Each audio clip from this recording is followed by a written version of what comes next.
এখানে তারাও রেডি হয়ে যাইতেছে গা, ওটাও না আমার জামাই গেঞ্জি গাদে রেখে দিছে। তো এই দেখো আমার সোনা পাপাও রেডি। তো এখানে আমরা যাব মার বাড়িতে, তো এখানে গিয়ে তোমাদেরকে শেয়ার করবো, সবটা দেখাবো। এই দেখো গাড়িতে বসে গেছি, তো আমরা রওনা দিচ্ছি, তো রওনা দিয়ে ফেলেছি। তো এখানে দেখো গোমতী নদী, তো এখানে মার বাড়িতে এসে পড়েছি। তো এখানে দেখো পুকুরে কাসিমকে আর মাছকে আমি আর আমার সোনা বাবা মিলে বিস্কুট দিচ্ছি। তারপরে এখানে আমার হাজব্যান্ড আবার এখানে বড়মশাই স্নান করেছে, তো স্নান টান করে তারপরে বুক টুক নিয়ে তারপর মার মন্দিরে চলে যাচ্ছে। এই দেখো বুক রেডি, তো আমরা এখন রওনা দিই মার এখানে।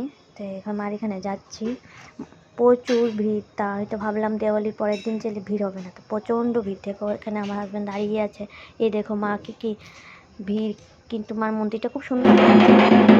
আমরা যখন গিয়েছি এখানে পূজা হচ্ছিল দুপুরের ভোগ, তো এখানে পূজা টুজা করে এখানে দেখো লাইন ধরে দাঁড়িয়ে থেকে তারপরে গিয়ে এখানে ফাইনাল এসেছি।